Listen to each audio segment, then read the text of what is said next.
physical activity, the wine, the chocolate, the strong smell can trigger that. That's true. That's very unique to migraine, although what else is in that description that is part of the definition of a migraine? And also, you can see photophobia. Phonophobia and photophobia, yes. Phonophobia and photophobia will be characteristic pathognomonic of migraine headache, part of the definition of the most current classification. And now let me ask you one more question. Is it with aura or without aura? It is with Without aura, because in this description, we didn't say that the patient have any sensory changes 20 to 30 minutes before actually having the headache. Very good, you did fantastic. So don't forget that, you may see it in your exam. So can I just also point out, and you can correct me if I'm wrong, if I'm not remembering this correctly. It's for migraine, it's photophobia and phonophobia. For Oh yes, headache, it's you can have one but not both. So that's for the students to remember that piece, because just seeing the one word or the other word doesn't give you enough information. You have to have both those for migraine.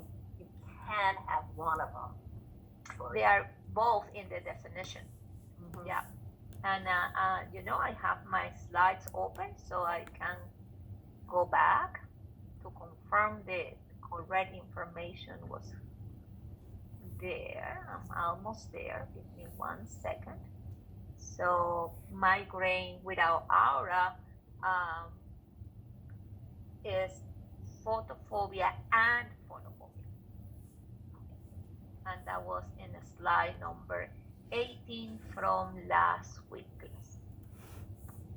It helps when you have the slides open. But you did a fantastic job identifying the relevant information. So I think one of the challenges sometimes people have is that they want to know more. What about the intensity of the pain? What about that? So one thing is concentrating the information that is given, just as you did, Lavanya, and identify the critical information of the narrative, okay?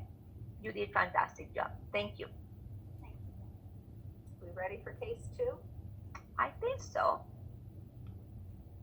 In case 2, we have a 60-year-old female patient presents with a complaint of severe pain in the periorbital region.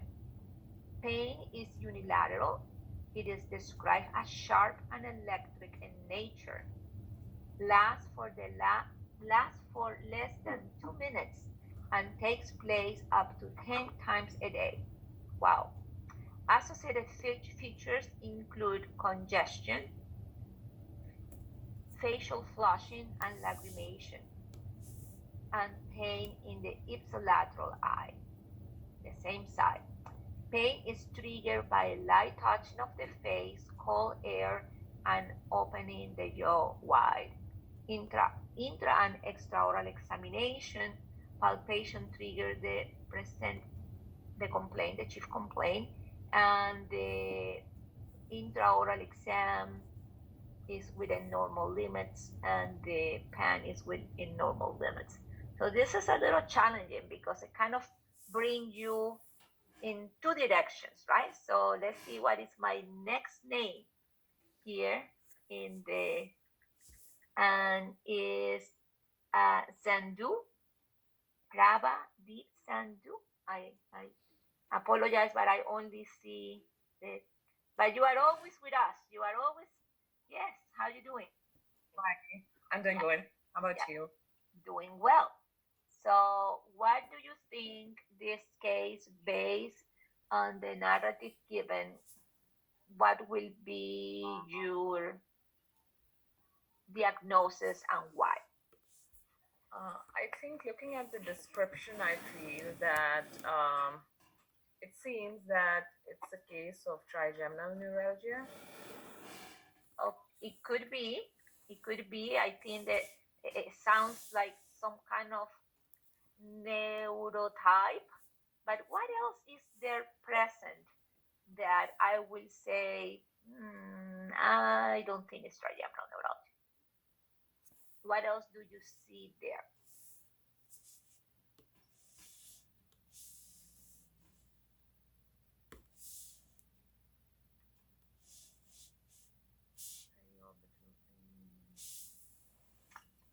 So pay attention to the associated features. So remember when we were talking about associated symptoms that are associated to the actually pain episode, now you see the patient telling you, I'm congested in that side, it gets red when I have the pain, my tears come out, and sometimes they will tell you, and my boogers come out in the same side. So all those are characteristics of autonomic signs, right? Those autonomic signs.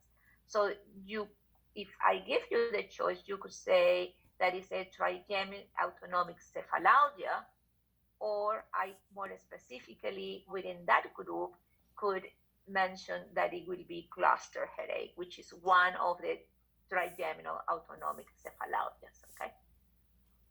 But the autonomic piece is there. So pay attention to, but you are right, the first part makes you think that probably is the classical trigeminal. Yeah. Don't ignore the autonomic signs.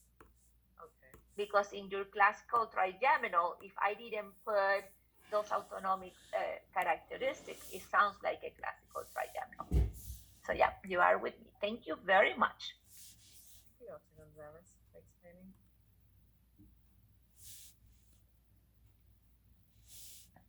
I forgot how many cases we have, Dr. Crow. Five.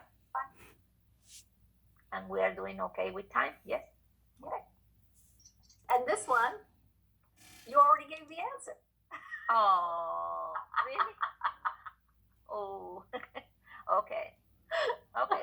Without any associated, okay. So I guess she did 2 cases at once. So we can go to 4 then? Dr. Gonzalez, Yes. so Gina. without any associated autonomic symptoms, then it's cluster headaches? No. Cluster headache is one of your trigeminal autonomic cephalalgias. Okay. Without the autonomic associated factors is just the classical trigeminal neuralgia. Oh, okay. Thank you. Thank you, Gina, for the question. Yeah, when I saw these cases, that was the only difference, was the associated symptoms and associated autonomic symptoms. And that's why this one is trigeminal neuralgia, but the other one was cluster. And believe me, the idea is not to trick you, it's the idea that you have to pay attention in that history of the chief complaint, those associated symptoms, associated factors, what makes it better, what makes it worse. You have to be looking for that information, because just pain intensity is not going to approximate you to the diagnosis. The next one will be then case 5, I guess. No, 4 here.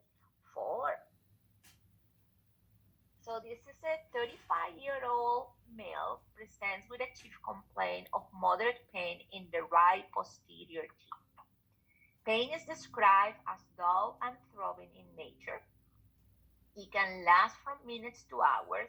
It starts in the left upper quadrant, but over time has shifted to the right side as well as the lower dentition. Patient cannot identify any daily patterns or modifying factors associated with the pain. Past dental history, multiple root canal treatments and extractions without any success. Intra and extraoral examination, equivocal response to percussion. I think I joined the lecture when Dr. Crow was talking about this. But the next person in the list here is Joseph Daniel, Joseph Daniel. Joseph, are you with us? Hello? Hi, how are you doing today? Good, good. And yourself? And are you, it will be possible for you to give us a visual, or you will prefer no visual? Um, Wait, so what are you asking exactly? We are asking for diagnosis, Joseph. Atypical odontology? Yeah. And how you got there? One second, what the hell's going on? What was the information that allowed you to get? Well, it says right here, it says pain is described as dull. So my key was the dull and the throbbing pain. So I will argue with you that any muscle pain is dull, and any vascular related pain I will associate it with throbbing, because a good example of throbbing pain, boom, boom, boom, boom, is a migraine, and dull pain after you shovel. If you ever shovel here in Buffalo, you will probably feel some kind of dull pain in your muscle after you do that. So the dull and the throbbing in nature is not necessarily what allows you to get there. Any other comments besides the description of the nature of the pain? Well, the patient still has the pain, right? So,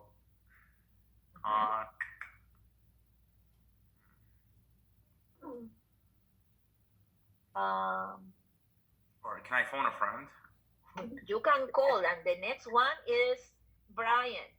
Brian Cruz. All right, Brian. Yeah, I'm just reading here the order I see the names. Brian, are you with us? Yeah, I'm with you guys. Hi. Hi there. How are you doing today? I'm good. So I guess if something was gonna key in on the diagnosis, I would say that it like changed locations, because we had something that started in the left upper quadrant, but then as the reading says, it shifted to the right side. So I think that'd be one of the key indicators. I like that. And what else, Brian? What other piece did Dr. Crow mention in her presentation? That part you got You me. wanna call your next friend? Yeah, we could call another friend. Alexandra. Alexandra, are you there? Hi. Hi, how are you doing? For some reason, you guys don't wanna us to see you guys, but it's okay. I will not insist. So I would say because there's been multiple treatments that were unsuccessful. Yeah, I will say that is important in the history, and I will let Dr. Crow emphasize the material that she just presented. Right, Dr. Crow. Yeah, so just keep in mind, this is a continuum of treatment, right? So when you've gotten to the point where there have been multiple treatments and they've been unsuccessful, and these are irreversible treatments, that should be a very big sign saying this isn't just odontogen. Unfortunately, you could be the first dentist the patient sees, and you won't have this little extra help in the diagnosis. But when you see that, you should make sure not to pick up your high speed or your extraction forceps, and wait and see what else is going on. Now, the other thing that can happen in these patients is you can be treating somebody for atypical odontalgia, and it's the correct diagnosis, and they could develop an odontogenic problem. So these are patients that if you're following them and you're treating them for their atypical odontalgia, you still need to examine the tooth in question. You still need to check if there's large restorations or something. You still need to routinely check to make sure that the pain that they might still be having has not actually become an odontogenic problem. So actually real cases. Those are cases we have seen in the clinic. So, and I believe the next case is our last case, correct? Yes. And it's case number 5. A 28-year-old male patient presents with complaint of pain in the preauricular region, throat, and neck. Pain is unilateral. Patient describes the pain as dull and nagging in nature. It is continuous and started 3 months ago as a mild ache. However, it has now become moderate in intensity. The pain aggravates with neck movement and Eagle syndrome. swallowing. Associated with pain is the feeling of a foreign body in the throat, dysphagia, and tinnitus. Intra and extraoral examination, pain was replicated by palpating the postmandibular region. And the next in the list, I want to see Dr. Crow, so I move my list. So, Mehak Kohli, I apologize if I don't pronounce your names up in the proper way. Mehak? Yes, doctor, you pronounce it very well, actually. Oh, good. Thank you. How are you doing today? I'm doing well, thank you. We have an Um, exam, Uh-huh. midterm exam. Oh, I'm very sorry about that, but that's life. So tell me the diagnosis, and then we will move on. It looks like an Eagle syndrome, I guess. Yeah, and you are correct. And what were the characteristics that allowed you to be correct? So, it's because the patient has difficulty in swallowing, as well as pain aggravates with the neck movement and swallowing. Yeah, towards the side and the sensation of a foreign body. Yep, that is the correct diagnosis. Very good. What exam do you have after this? Geriatric and special needs. From ODS. Okay. So I will answer. I'm sure you guys will do fantastic because you did fantastic with these cases. So I'm sure you are very well prepared. So Thank you, doctor. yes, but I wish you the best too. Then, in addition to that, I have 2 questions regarding the exam for next week, and I will refer to your syllabus. The first question is, what type of questions am I going? How many questions? I don't know how many questions yet.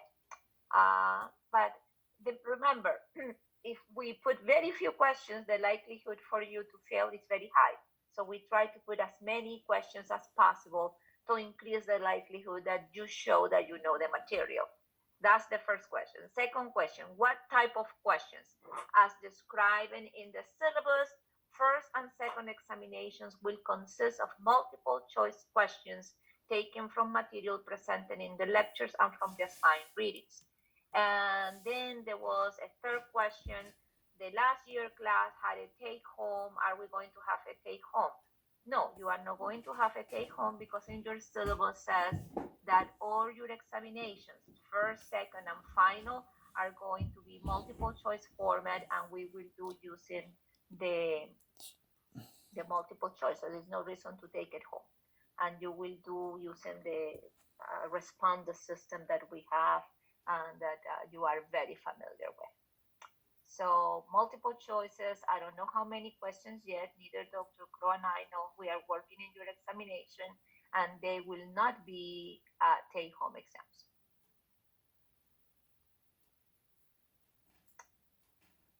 Yep.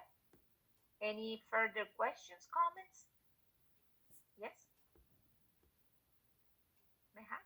Hi, Dr. Gonzalez. I have a question clarifying case number 2.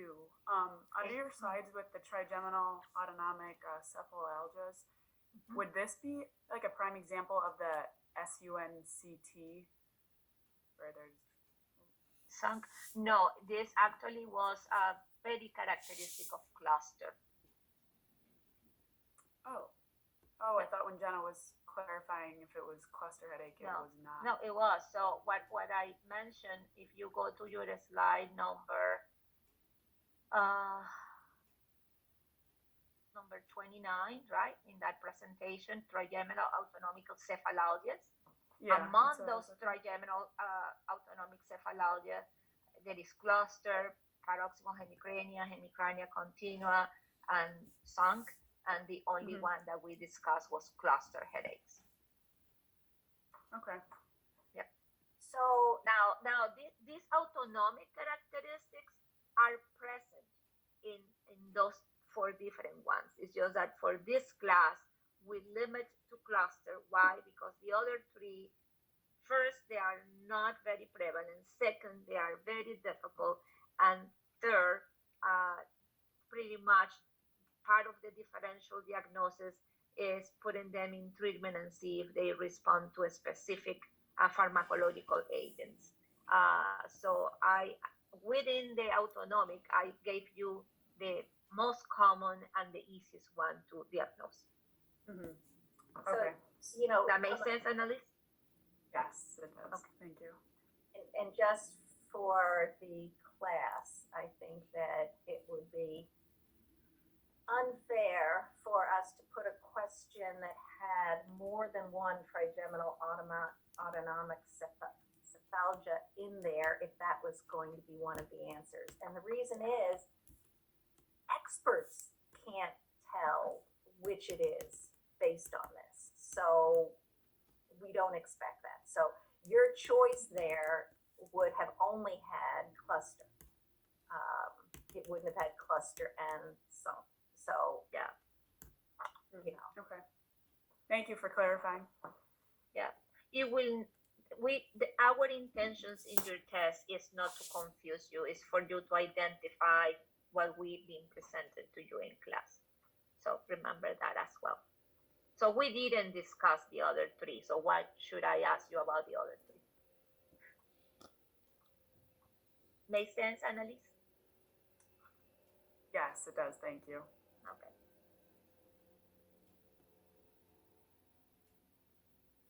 Don't forget the title, right? They are all trigeminal autonomic. So the difference between trigeminal autonomic and a trigeminal neuralgia are or is, right? Well, the presence of autonomic associated symptoms. That's what I want you to remember a lot.